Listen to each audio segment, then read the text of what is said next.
आईने हिंदी के एक नए एपिसोड में आपका स्वागत है, जहां आपके लिए लेकर आते हैं इंडियन डिफेंस की प्रमुख अपडेट्स को। और इस वीडियो में हम बात करने वाले हैं SU-35 फाइटर्स को लेकर आए रशिया के एक बड़े ऑफर के बारे में। आप सबको पता है कि MRFA को लेकर के अब ये रिपोर्ट लगभग लगभग सत्य है कि मिनिस्ट्री ऑफ डिफेंस की तरफ से एक बड़ी मूवमेंट देखी गई है और एक बड़ा निर्णय कभी भी आ सकता है। और इस संभावनाओं को बल देने के लिए जो इस समय एयरक्राफ्ट मैन्युफैक्चरर्स हैं, इनके बीच में जो बड़ी मूवमेंट देखने को मिली है, ये कहीं ना कहीं इस चीज़ का प्रमाण है कि हाँ, इंटरनली कुछ चीज़ें तो चल रही हैं। और इसी बीच रशिया की जो रोजबोरन एक्सपोर्ट है, इन्होंने भारत के सामने SU-35 का अब तक का सबसे बड़ा ऑफर सामने रखा है। इन्होंने कहा कि भारतीय वायुसेना को इस समय तत्काल तौर पर 114 फाइटर्स की जरूरत है, लेकिन भारतीय वायुसेना ये जानती है कि ना तो यूरोफाइटर कंसोर्टियम और ना ही डसाल्ट एविएशन सी कम से कम समय में बड़ी संख्या में इन एयरक्राफ्ट को डिलीवर कर पाएगी। तो ऐसे में इसका एक तत्कालिक समाधान रोजबोरन एक्सपोर्ट की तरफ से भारत के समक्ष रखा गया है। कंपनी ने क्लेम किया है कि जैसे ही भारत कॉन्ट्रैक्ट को साइन करेगा, वो इस चीज़ को सुनिश्चित करेंगे कि डबल डिजिट में इन एयरक्राफ्ट का जो प्रोडक्शन है वो भारत में किया जा सके। भले ही यहाँ पर युद्ध चल रहे हैं, लेकिन रोजबोरन एक्सपोर्ट का कहना है कि हमने ऑलरेडी Su-30 MKI के लिए भारत में बहुत ज़्यादा जो इंफ्रास्ट्रक्चर है वो विकसित कर लिया है और मिनिमम इन्वेस्टमेंट के साथ जो SU-35 है, इनका निर्माण भारत में किया जा सकता है। SU-35 जो कि एक एडवांस वेरिएंट है Su-30 सीरीज का, और इसमें बहुत ज़्यादा आपको एडवांस कैपेबिलिटी भी देखने को मिल जाती है। निसंदेह ये एक एडवांस और हाईली मनोरेबल एयरक्राफ्ट है और इस समय इसके पास जो कैपेबिलिटी है, ये भारतीय वायुसेना की रिक्वायरमेंट को सक्सीड भी करती है। भले ही ये एयरक्राफ्ट एक एयर सुपियोरिटी फाइटर है जो कि अपने सुपीरियर एजिलिटी और मनोवरबिलिटी के लिए जाना जाता हो, लेकिन फिर भी इसका जो ग्राउंड अटैक रोल है वो काफ़ी इम्प्रेसिव रहा है। इसको अपग्रेडेड AL-41F इंजन से इक्विप किया गया है, जो कि इसकी कैपेबिलिटी को एक बड़ा बूस्ट देते हैं। AL-41F की बात करें तो ये AL-31 का ही एक इन्हेंस वेरिएंट है जो कि Su-30 MKI में इस्तेमाल किया जाता है। और ऐसे में SU-35 को लेकर ये क्लेम किया जाता है कि ये भारतीय वायुसेना की सारी रिक्वायरमेंट को पूरा करने में सक्षम है।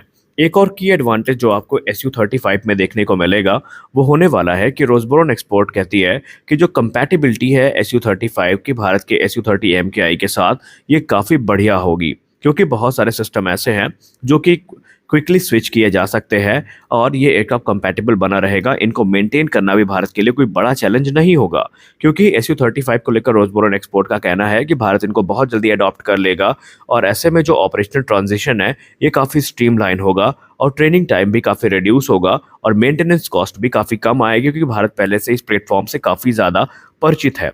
इसके अलावा रोजबोरन एक्सपोर्ट ने अपनी अपील में ये भी कहा है कि AL-41 इंजन जो कि इसको ऑफर किए जा रहे हैं, ये हिंदुस्तान एरोनॉटिक्स लिमिटेड के द्वारा लोकली बनाए जा सकते हैं। जैसे कि AHL ऑलरेडी AL-31F इंजन को बनाती है, ठीक उसी प्रकार से मिनिमल इन्वेस्टमेंट के साथ जो AL-41F इंजन है, इनको भारत में अडॉप्ट किया जा सकता है और इनका निर्माण किया जा सकता है।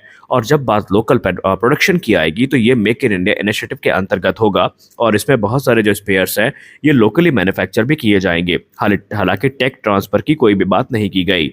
साथ साथ उन्होंने ये भी कहा कि भारत के पास AL-41 इंजन के आने के बाद ये अपॉर्चुनिटी भी होगी कि भारत अपने सुपर सुखोई अपग्रेड प्रोग्राम में इन इंजन को इनकॉर्पोरेट कर सकता है, इनको इस्तेमाल कर सकता है, जिससे कि Su-30 MKI की जो एजिलिटी है वो कई गुना ज्यादा बढ़ जाएगी। Su-35 पर बात करते हुए रोजबोरन एक्सपोर्ट के अधिकारियों ने कहा कि इसकी सुपीरियर मनोवरबिलिटी, एडवांस एवियोनिक्स और मॉडर्न रेडार सिस्टम इसे काफी घातक एयरक्राफ्ट बना देता है। इससे न सिर्फ टारगेटिंग कैपेबिलिटी काफ़ी इन्हांस होगी, बल्कि इसकी सिचुएशनल अवेयरनेस भी काफ़ी इंप्रूव होगी।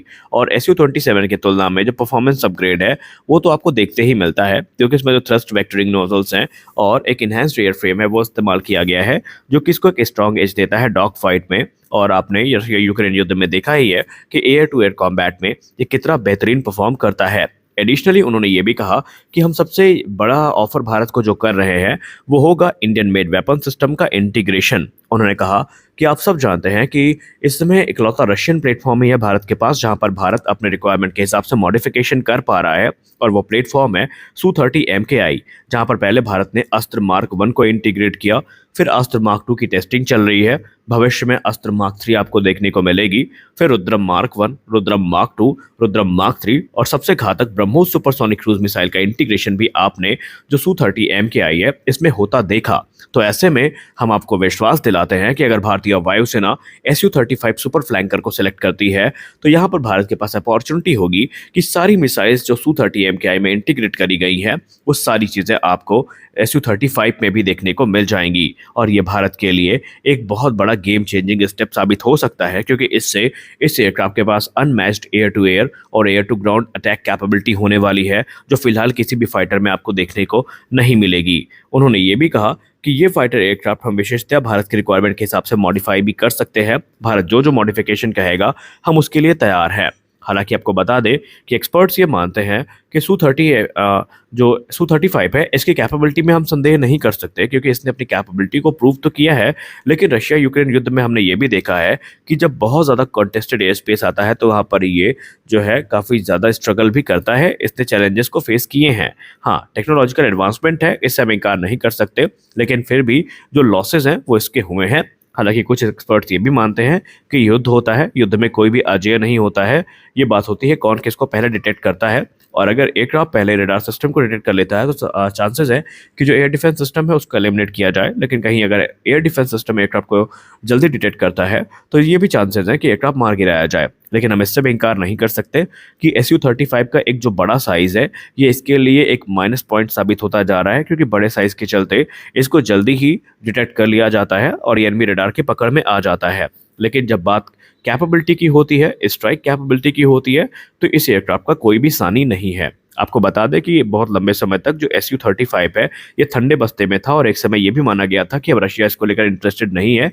और MiG-35 के जाने के बाद जो उम्मीदें हैं वो धूमिल हो गई थी। लेकिन अब रशिया जो रोसबोरॉन एक्सपोर्ट है ये बहुत ज़्यादा यहाँ पर एग्रेसिव वे में खेल रहा है।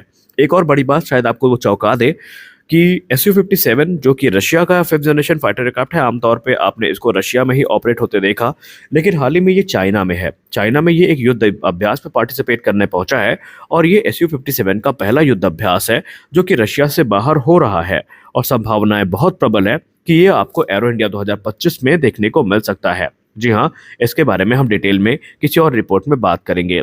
खैर, आपको क्या लगता है, भारत को Su-35 की तरफ जाना चाहिए या नहीं?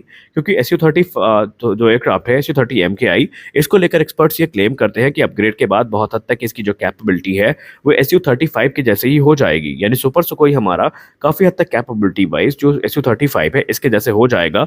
तो क्या हमें वाकई Su-35 जैसे किसी नए प्लेटफॉर्म की ज़रूरत है, या फिर हमें अब ये देखना चाहिए कि कौन सा एयरक्राफ्ट हमें जल्दी मिलेगा और उसी क्रम में हमें जो अपने कदम हैं वो उठाने चाहिए? आपको क्या लगता है? आप अपनी राय कमेंट सेक्शन में ज़रूर दीजिए। साथ साथ आप ये भी बताइए कि अगर राफेल, टाइफून और Su-35 में सेलेक्ट करना पड़ा तो भारतीय वायुसेना को किसके तरफ जाना चाहिए? तो आज के इस वीडियो में बस इतना ही। आशा करते हैं ये वीडियो आपको अच्छी लगी होगी। वीडियो अच्छी लगी तो वीडियो को लाइक करिए, नए हैं चैनल को सब्सक्राइब करिए। मिलते हैं अगले वीडियो में, तब तक के लिए जय हिंद।